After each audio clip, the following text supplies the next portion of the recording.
Hello, it's your host, Bree, and welcome back to Into the Story.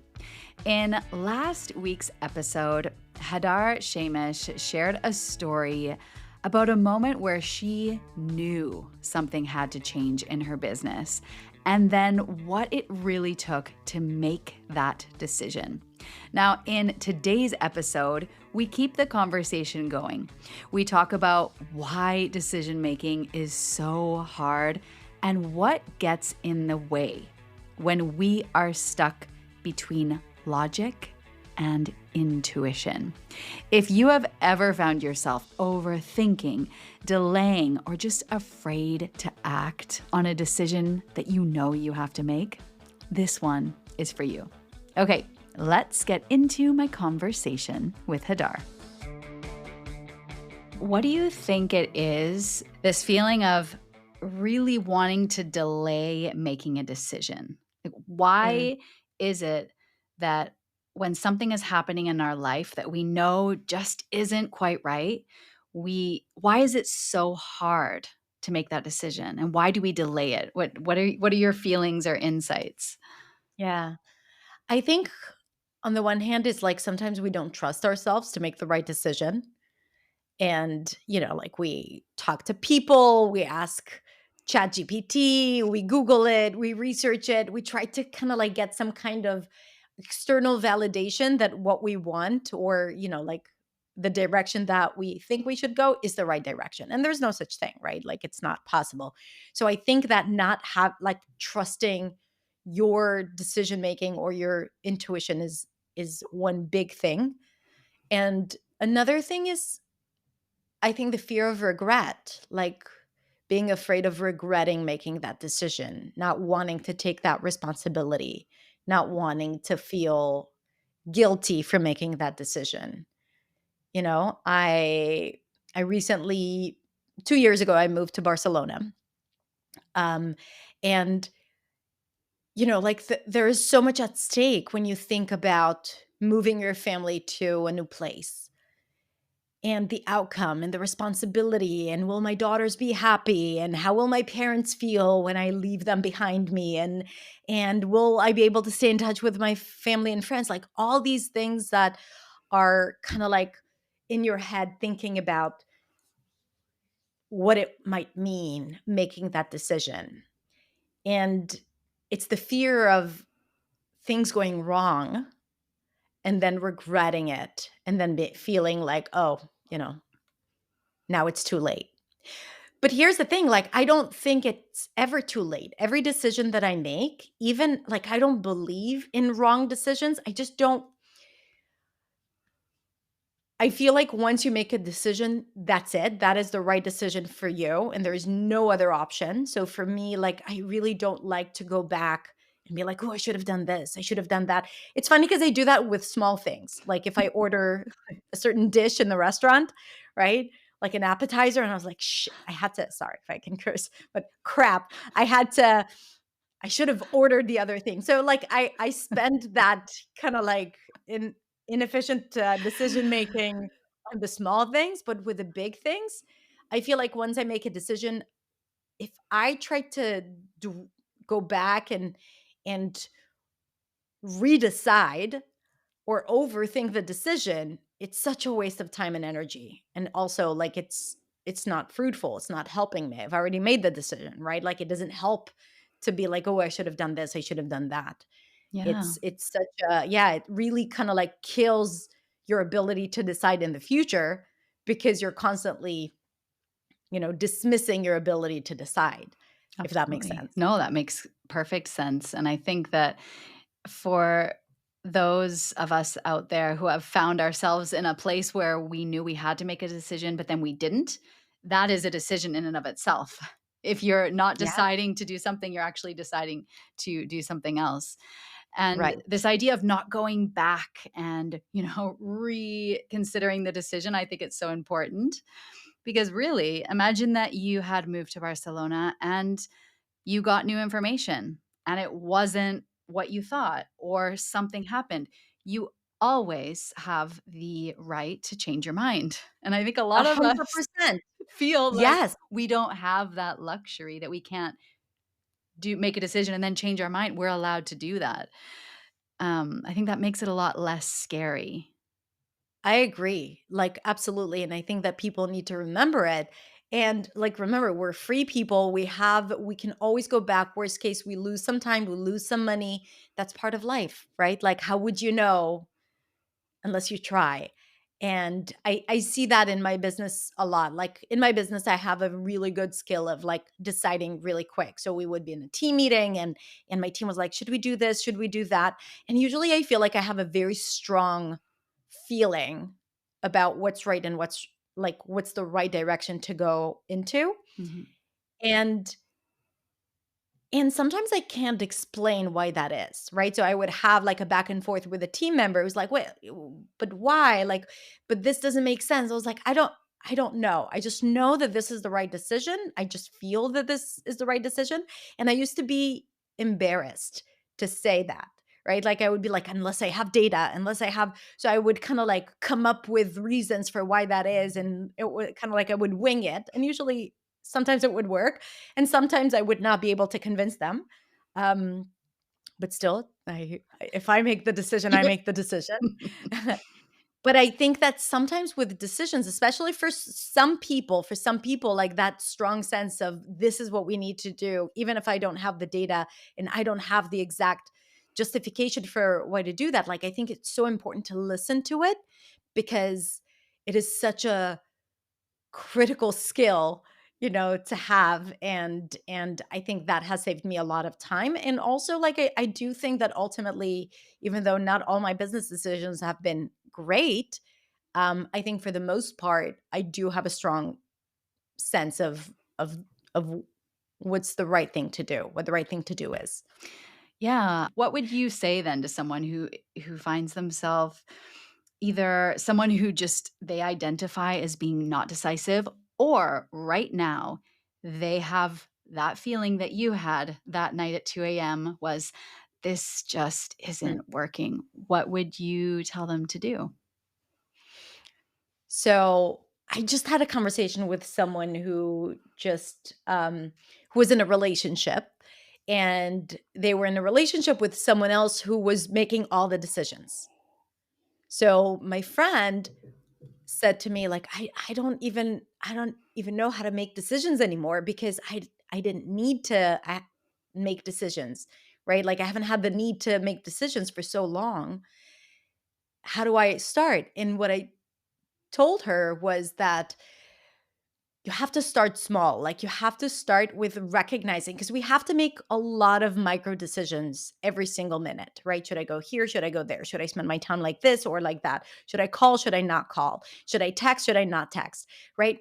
So I think that it's important to start recognizing the moments that you need to make decisions and to just pay attention, almost like to log it or to document it somehow, but or just to be aware.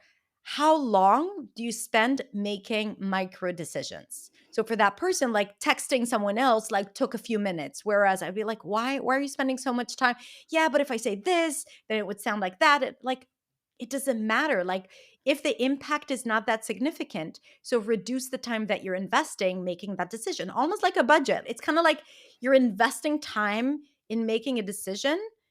That's great. It needs to have a big impact decision, right? Like, not on small things, that because then you end up wasting your time. So you want to practice making those micro decisions quickly. I love And that. that's Can I stop you for 1 second? yes. What I just want to, like, underline is that I think all these micro decisions for a lot of us, we lose sight of, like, 98, 99, 99.5 of the percent of the things that we're doing, nobody cares. Like, No one cares. not in a mean way, but in a way like, when you look up and you see a plane going through the sky and it makes you realize how far that is, or you're at the top of a mountain and you see all of Barcelona and you're like, "Wow, there's so many things happening." I don't matter. That feeling of awe in the sense Right. of like, it doesn't matter if send this person a message and they end up, I don't know, misreading it or something. It doesn't Yeah. matter. And that really It makes doesn't it feel like less pressure because I think a lot of us matter. feel a lot of pressure with all of these decisions that we have to make. So how do you disconnect, or how do you put things in perspective so easily, or is it just practice? Well, I think that first of all, if we're talking about this, like, like you're exploring life from the perspective of me and the spotlight is on me. And, I talk about it when we talk about confidence. I'm sure you talk about that with your clients as well. Like, my mistakes and how will people perceive me and all of that. Like, people don't pay attention to all those details like you do. And no one notices the things that you notice.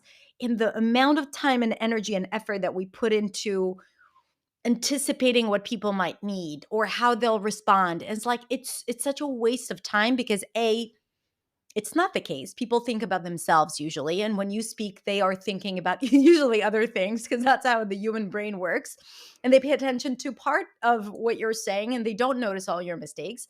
So they don't care as much. And it's the same thing. Like if you write this word or that word, or you smile or you don't smile, in the grand scheme of things, like you said, there is no impact. And I just wanted to reiterate it because it's so critical and we've spent so much time and energy into like thinking about that. And so I would really get people to just focus on the outcome, right? Like what's the end result and what's the quickest way for you to get there?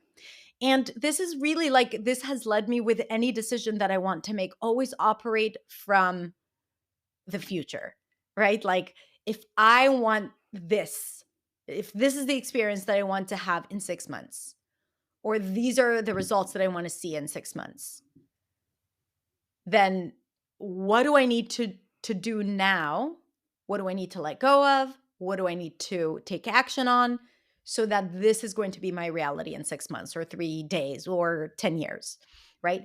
And then decision becomes very clear, like, or easy because it's a clear yes or no. Is it bringing me closer to that vision or goal? Or is it just moving me away from it? Mhm. And the hardest part is to let go of things that are good, like a relationship, for example. If you're in a bad relation, not a bad relationship, but okay relationship, but this is like you don't feel like this is where you want to be. And then you're like, well, I do have a vision of myself, living like this and feeling that and experiencing all those things. And is this relationship going to provide me with all of that? Right. Like, and this is where I'm not saying that people should start breaking up with their partners, but I'm just saying, like, these are important questions that we need to ask ourselves, right? Like, Absolutely. is this business serving me? Is this course bringing me closer to the, 1 year picture that I have of my business? And if not, the fact that it's going well doesn't necessarily mean that it's the right decision to keep it. Yeah. Yeah. So starting with making small decisions, being aware of it, and also defining what you want. In the end, it's having a clear goal of where you want to be. Because if you don't know where you want to go, how do you make decisions to get to a Yes. place that Yeah. you don't know if you want to go to or not? Yeah. Okay, wonderful. I wanted to ask you a couple questions about your communication style. Sure. So then, after you made the decision to close your teacher's program, how did you communicate that to your team? Was that difficult to the person you were working with? Communicating it to the people in the program? How did you deal with that feeling of no longer prioritizing not disappointing them and then Mm, prioritizing you? And how did yeah. you communicate that? So with my team, it was easier, I think, because they all felt the strain and the struggle. And when I communicated that, I remember first communicating the vision, being like, this is where we want to go, right? Like we want to have this program for students and we want to create this like something that doesn't exist in the market just yet. Right. So I started by painting the picture of the thing that like of where we want to go to get them excited about it.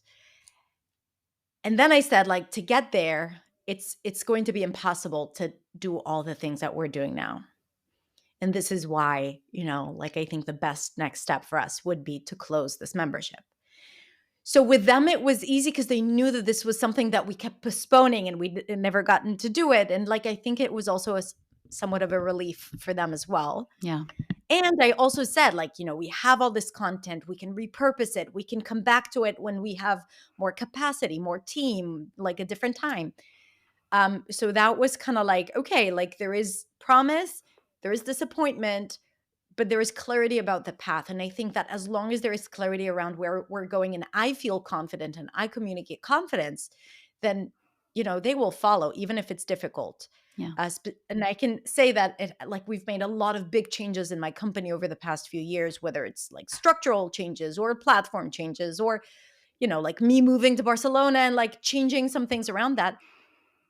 Like as long as you are confident and you're not confusing them or asking them what to do, like, but you show like that leadership of like, I've made that decision and I'm confident in it, they will be behind you because we are all a team together, right? Like, but I think that when the message is convoluted and not clear, I think this is where it creates a lot of stress and uncertainty for them.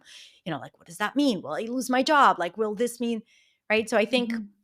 simple, clear communication, but always like with that promise. Yeah. The harder part was communicating it to the community because for them, there is no gain in it, right? Like I'm taking away something that they had for no good reason. And also there is confusion. Like, and I also didn't want it to look like, oh, has it failed? Yeah. Right? Like, is she not succeeding? She's teaching us how to build a business, and all of a sudden she's closing this membership. That was like a hit to the ego How in a did way. how did you not care about that? How did you stop yourself? Oh, I did care. But then how do you not let How did yourself I go do it there? anyway? I know, I mean, of course, I know how you did it anyway because I see the type of person you are. You're determined, you have a lot of clarity, but surely you need to make sure that those types of thoughts don't take up too much space in your head. Do Mm, you have a mantra that you go to when you feel that, oh, people are going to think this, or I'm disappointing this person? All of these things that we yeah. tend to think when we're communicating with others. Ooh, yeah. I think sometimes when I go into the loop of kind of like, you know, beating myself up and self-doubt, sometimes I'll give myself like a good half a day to be in that like bad mood and it's okay, like I deserve to feel bad right now. I've earned it. And then like I have this thing where I would wake up the next day. I was like, okay, let's be practical. Like, what do we need to do? So like every time those thoughts would come up, I would just like shift away and focus on the next thing. So I just take action. And when I take action towards my next thing, it makes me feel good. It makes me feel I'm on the right path, like I'm doing something to get me to where I want to be. So I feel like this has been and of course I've done a lot of mindset work, Yeah. and this doesn't mean anything about me, and they can have their thoughts and it's okay. Like, so like I've learned how to not let that affect me. It used to affect me a lot more when I first started my business, but doing a lot of mindset work has definitely helped. And when I communicated it to the students, to the members, I chose to be very direct and honest about it, right? And I shared, like, this is one of my biggest passion projects, and I loved every minute of it, and I love you so much, but it's just too much, and we can't, we don't have the capacity to continue. And I'm, as a leader and showing you what I do in my business, I also want to show you that making hard decisions, like for the future of the business or the vision of the business is sometimes needed, and this is the moment. Yeah. And it gotten great response, and I also, of course, they kept access for many, many months after that, so I made it, like, attractive for them in a way, but still, like, that was the biggest challenge. I was terrified of sending that email, terrified of the responses, but ultimately, it ended up being okay. I survived. Yeah. And I mean, it sounds like you believe that showing some honesty and, showing the real, like showing really what was happening is the best way to go. Instead of trying to put, Yeah. makeup on it and make it sound like something different, you were just totally honest about it.